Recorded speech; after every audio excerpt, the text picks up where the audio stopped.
honorables invités, tout protocole respecté, mesdames et messieurs, je voudrais à l'entame de mon propos vous remercier très sincèrement de vos présences si distinguées à cette conférence inaugurale de les rendez-vous de la famille, un espace d'échange et de dialogue interactif que nous avons voulu consacrer à la famille.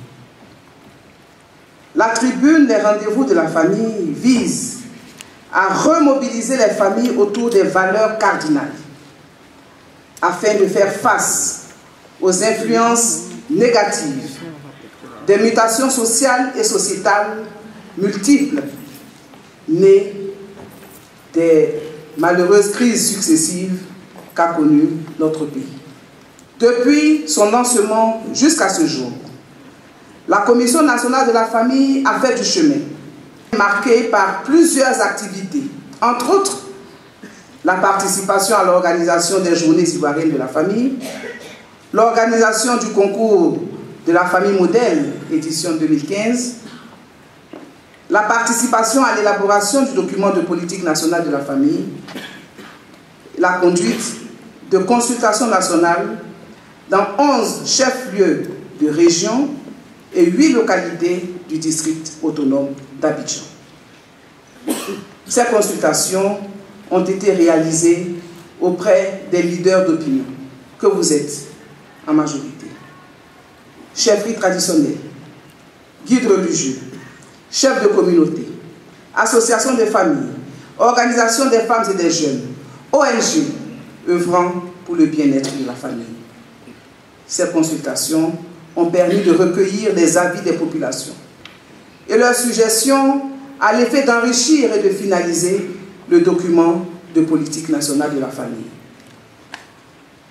Se saisissant de cette opportunité d'échange ouvert, les familles, dans leur diversité, ont exprimé le souhait de voir maintenir ce cadre d'échange avec le gouvernement.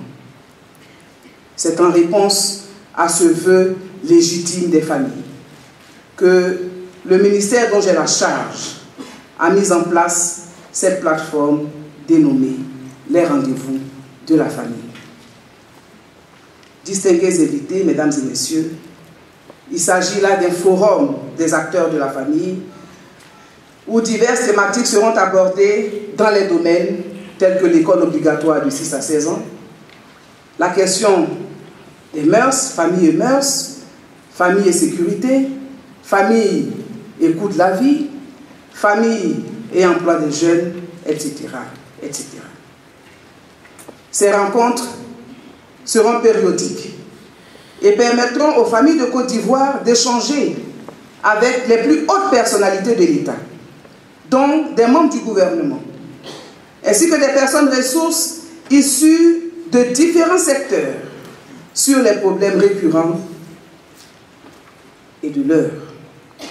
À l'issue de ces rencontres, un compte rendu, mesdames et messieurs, sera fait et transmis au gouvernement, compte rendu comportant des propositions et recommandations des familles elles-mêmes.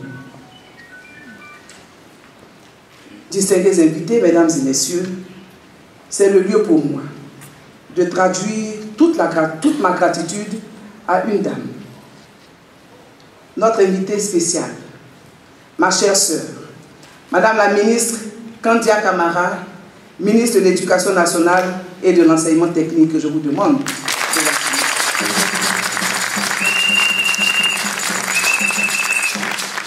Merci, chère sœur, merci Kandia. Voyez-vous, cet exercice, en réalité, est inconnu. Et le sort a voulu que le sujet de l'heure,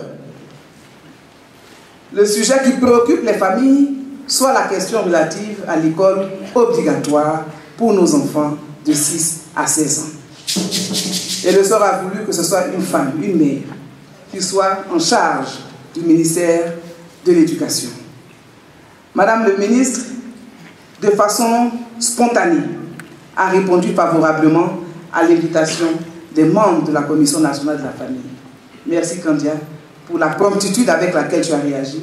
Merci pour ce don de soi à l'endroit des familles et en particulier des enfants de Côte d'Ivoire. Merci infiniment.